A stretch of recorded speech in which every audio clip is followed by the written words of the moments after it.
Hello everybody, my name is Richie and you are watching my... you are watching this week's Hunter Talk. I wanted to say the number but I actually forgot it. So yeah, what are we going to talk about this week? We are going to talk about legendaries, soulbinds, and just like the Covenant in general. Okay, so how about legendaries? What about them? I'm using Surging Shots for M+. I am using Elder Antlers for maybe some mythic bosses. I tried Antlers on... not Painsmith. I tried Antlers on... hold up. Good preparation. Soul Render. But I couldn't get it to proc on 4 targets, so I didn't get the bonus, so it wasn't too good on that one. Same thing with Fate Scribe. I tried it there, but I wasn't too successful with it the way I had my CDs aligned. So maybe if I changed that, it would be better. And on Kel'Thuzad, I cannot use it, even though it would be very good. But I'm in the downstairs phase where I'm nuking the one ad, and I hold my cooldowns for that. So that's why you will see me play Serpent Stalker's Trickery in all the raid fights, basically. And also, like, maybe this will change on like Mythic. I also played it on the 9 on the 9, like the Antlers, but it wasn't worth it really. I think at least. Like maybe I'm wrong. I haven't looked at the logs and compared damage to my previous kills, but like it was great for the first phase where there's 2 bosses and 3, but in the last phase I felt kind of like, I don't know, stupid, especially since I didn't get PI'd. Like with PI, Antlers is actually the best single target thing you can have as a Nightfae hunter. But if you don't get PI, Serpent Stalkers is still better on single target. So that's why I kinda wasn't too excited about it on the 9. But maybe that changes on Mythic. We haven't killed anything else than Terragru on Mythic. So I can't really talk about all the other fights, but I will do... like, I think we will start Mythic on Sunday. So I will have to... like, I will talk about Mythic fights once we killed them. And, like, talk about how I approach them. Alright, so that's, yeah. Legendaries for M+, just really quick. I played entire last week, which was Tyrannical Spiteful with Surging Shots. And it did very well. Like, Surging Shots seems to be the pick for M+, for both Quirion and Nightfae. Like, I've simmed it, and the difference between Surging Shots and... like, Surging Shots definitely wins on AoE, but it loses on single target. But I think the benefit you gain on AoE outweighs the loss on single target. It was like, I don't know...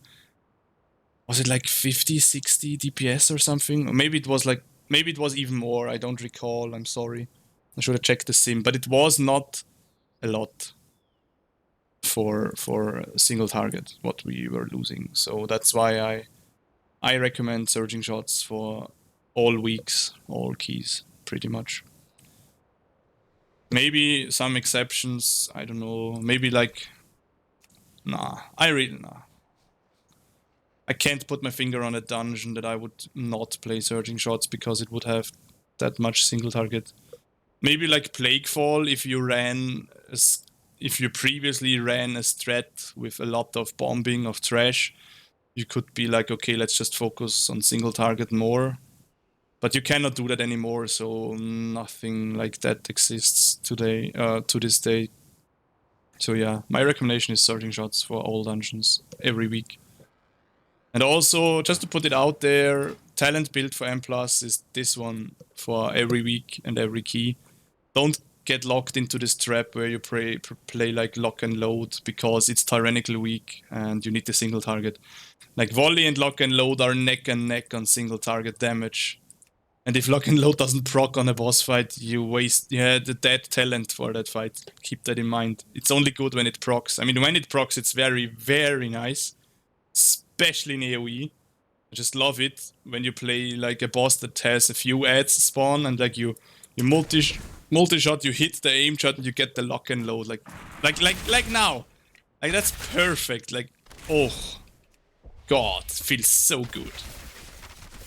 And also, just to throw it out really quickly, once you run surging shots in keys, you try to prioritize double tapping rapid fire. Yeah, because it does so much damage with double tap. So yeah, that's that. Also, as you can see, or maybe cannot see, I'm Dreamweaver currently. This is because Dreamweaver unlocks his last perk this week, as opposed to next week. Because Karain and Naya unlocked theirs at 55 and 75. We are currently at 40, 50, 54, I'm sorry. And it's fully unlocked. It has a bit of a trap where you... let me just show you really quick. I'm just gonna do like quick wild spirits here. Where it gives you this rune of power. That's not like rune of power as it is for mages, where if you move out of it, you have like 10 yards that you can still stay on. No, it actually like ends right as you leave it. Like as soon as you are out of it, you don't get the haste anymore. So yeah, it's kind of stupid that you're tied to it, but I figured I wanna just try it. Like, just for the fun. Just to see how it actually is having that. It's quite annoying, but it also is, like, I don't know. It's annoying, but it's also like kinda cool to figure out how to min-max around that, kinda. But yeah, I'm happy to swap away from this next week when it doesn't seem better anymore, to be honest. So yeah, that's that. Soulbinds for raid. I've played a lot of Karain lately just because I like the Soulbind a lot. It's like my favorite Soulbind, like this first strike thing, it's just fun. But Naya for raid seems to be the play. On like Fate Scribe, Karain could be actually good. Like I would have to double check, but I think it would be. Like you can proc first strike on so many things. I think I had 25% uptime of first strike on our heroic Fate Scribe pulls last week. So it's definitely like somewhat good there. I just don't know at which percentage first strike outscales Naya. But yeah, for raid, you will probably mostly play Naya. For keys, Esotharian, the guide writer for Icy Veins, recommends Naya with this tree right here. But I don't know. Like, I've been playing Karain so much lately in keys, and apart from it being like very fun to min-max, like imagine the scenario, you pull a pack, you double tap, explosive shot, volley, rapid fire, aim shot. And all of those spells explode within the first strike window. Like it fits in there time-wise.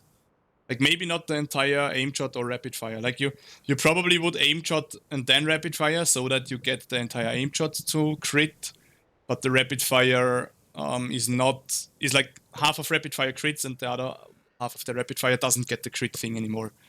So maybe I was like too quick saying that. Like we can actually just show it here, right? Like it does work. Like you double tap, explosive shot. Volley, we didn't explosive shot. Volley and rapid fire. Wait, we are not Karain. Okay. We shall do that again in a minute. Wait, we are Karain. Why did Thirst Strike not proc though? Does it not proc off of dummies? Maybe it doesn't want to proc off of those dummies now. But yeah. Damn. Okay. Definitely something I will look into, but like you can like actively throw a lot of spells into the first strike window when you time them, like double tap, explosive shot, volley, and then like rapid fire aim shot would probably be the better order because the entire aim shot would crit and then the last part of rapid fire wouldn't anymore. But then you would also double tap aim shot and not rapid fire, which might be a loss. I'm not sure about that though. Don't quote me on this, I'm sorry. But like yeah, there's just things that I like to like think about and min-max around. So, and that's what makes me enjoy Karain a lot for M+, and especially with Wild Hunt Stratagem, it seems like it's a good pick for M+, at least in my head. And also, like, there are so many little things that you can min-max with First Strike, like if a boss spawns ads and stuff like that. Or like the second boss of Halls of Atonement, third boss of Halls of Atonement, he spawns an ad that chases you to the lantern. If you damage this ad quickly enough, you can always proc First Strike off of it. Or second boss in Mists has the... where is it? Second boss in Mists has the copies of him spawning, those illusions. You can proc First Strike off of them, and if you quickly, like, okay, intermission, you hit one of the illusions and look for the correct thing to hit. You immediately turn to it, aim shot, rapid fire if you have it, or just aim shot and arcane shot or something like that. And you get just a huge and nice crit bonus onto the illusion, maybe even some Wild Hunt tactic burst, because it's above 75%. And just nice min-maxing around like that. At least I enjoy that. That's why I play Corraine in keys mostly. But I think when you actually have your CDs and you do an entire like AoE pull with your entire kit, like everything's ready, I think the burst that you get from Grove Invigoration is actually bigger because of the mastery. But it definitely feels nice when you're in between pulls and you run up to a pack and you're like, yo, double tap, explosive shot, volley, and then aim shot, and then you hit it with the rapid fire. Like, that's just such an insane amount of burst that you can produce within the 4 seconds, which is like kind of nice as well. And I feel like those small bursts don't really outweigh the huge bursts from Naya. But I don't know, I just enjoyed playing it. That's why if you check me, I log out on Corraine a lot because I play with it a lot. I just love it and it's fun for me. And hey, WoW is a game, like you should have fun as well, right? So yeah, other than that, I didn't get many domination shards yet. For single target, Unholy Shard is better than Blood currently, even after, like especially after the nerfs. But for AoE, I think Blood wins over Unholy. So, my opinion, I think you would play the Blood set because it gives you nice survivability compared to Unholy, and it's not that much of a loss. But I mean, I don't know. Sim your character. Don't quote me on those things that you can sim for yourself. Like, I'm just saying what I will maybe do. Like, I will prefer Blood set over Unholy if it's actually like if it's only a slight loss on single target. Like if the loss is like huge, like 500k, then I will play Unholy. But if it's like 100, not 500k, like 500 damage. But if it's like 100 damage on single target, who cares, dude? I just play Blood set then and have some survivability. So yeah, what else? Nightfae versus Kyrian. Nightfae has this great legendary that's called Fragments of the Elder Antler. Wait, Necklace of the Elder Antlers Fragments. Okay. So this legendary is kind of good for like Mythic Sylvanas. It has also some use for like... where is he? Kel'Thuzad, if you're not in the downstairs phase, which I am there, so for me it's not that good. But if you are in the downstairs phase, if you are not in the downstairs phase, you can definitely play Antlers and get some use out of it. There, on the 9, it's also good. Yeah. Maybe Fate Scribe as well, stuff like that. On Heroic, I tried it. It didn't seem to be worth. But yeah. That's that. I will be playing like... I will be mostly playing like... this guy, Serpent Stalker's Trickery, I think. Like maybe all of this, what I'm saying like currently changes when we hit Mythic, because we only did first boss Mythic and Heroic. Maybe all of it changes when we hit Mythic, but currently, not gonna lie, I played this for every boss on Heroic. Like this exact setup. Because it's not really... it doesn't really matter. Like, I'm not going into Heroic rate to get a good parse or anything, so I just single target the boss down. Like, that's what matters, right? So yeah, that's been that. Thank you all for listening. If you wanna have like more insights or anything I say about sims I have run, something like that, just join my Discord, we can talk there. And yeah, other than that, see you in the next video. I think it will be like 1 week, 2 weeks, something like that. And yeah, let's see what the future of WoW brings us, actually. Just to touch on a recent topic. And yeah, we'll see you in the next one. Bye.